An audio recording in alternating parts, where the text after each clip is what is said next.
So I'd say over the last year and a half, Trump has transformed into a carnival salesman. We have Trump Bibles, we have Trump NFTs, and the worst one is Trump crypto. And this is something that doesn't really get covered enough, and it's one of the reasons that I could not support him in this election. I don't know why it's hardly covered at all. But this is one of the most devious scams I've ever seen in my life. This is one of the most devious scams I've ever seen in my life, and I'll tell you exactly why. Because it's one thing if Trump is going to try to seek revenge on Democrats, but this crypto scam is specifically aimed at his most loyal and loving. Is designed to literally take money from them and to make Trump rich. And to me, that is just so cynical that it goes beyond anything that I would be able to support. And then to kind of speak to Unirock's point about Wait, can I just say communism. one quick thing on the back of that? Is Yeah. if even if you don't believe me, you can literally go to the website for Trump's trading cards, okay? And you can scroll down and you can read the fine print, okay? Those things that Donald Trump is selling, he's not selling those things to fund his campaign. These are just things that he's selling to personally enrich himself, okay? On collecttrumpcards.com, it literally says, the website offerings are not affiliated with any cryptocurrency offering or with World Liberty Financial, are not political, and have nothing to do with any political campaign. So all of the stuff that Trump is selling, none of these things are even for the election campaign. It's just for Trump's own wallet. And that's true of all of these little side parts he's doing. Just for anybody that doesn't believe, just go to the websites and read the fine print, okay? Yeah.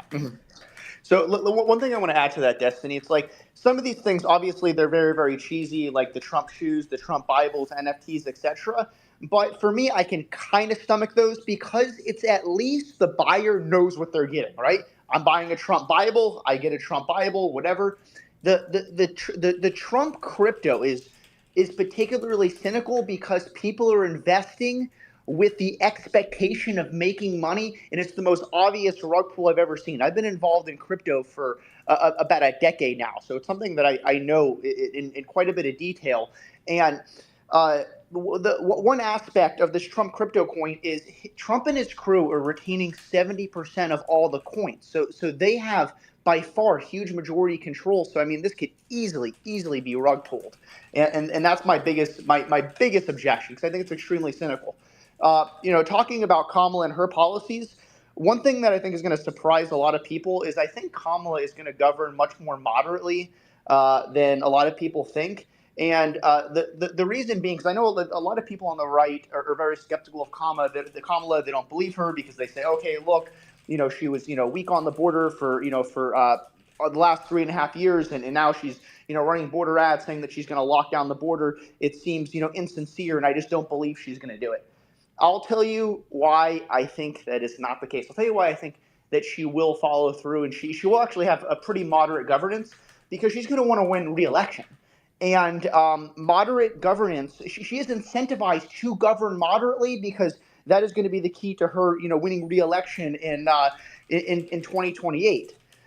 So I mean, Trump is not tethered down by any sort of re-election aspiration. So he can govern as wacky as he wants. But Brian Thanos, real quick, who's better on corruption? And then we want to get a disagreeer on here, because I think you're going to find some agreement with Destiny on this. But so we'll go to Tony after this. But who's better specifically on corruption, the Justice Department, weaponization, that kind of thing? I would say this.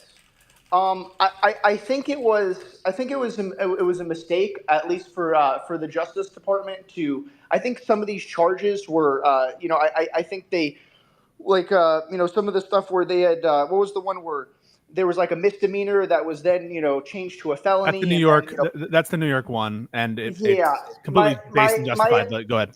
My opinion on that is, I wish that that these prosecutions did not occur, because if they did not, I don't even think Trump would have been the nominee. I mean, it really had the counter effect to what many people would have thought. I think that Trump wouldn't have even won the Republican nomination. Okay, that's cool, but who would be better in terms of corruption and justice as the president? I'm not asking for your chronology of all these investigations and how it affected things. I'm asking you who would be better. I think that, like I said, I just to be clear, I'm not like some big, huge Kamala fan, but I think she would be slightly more ethical. I do think she'd be more ethical than Donald Trump. I'll take it, but I think I would replace slightly with 1,000,000,000% better and more ethical than Donald Trump. But let's go to someone who might disagree. Fair enough.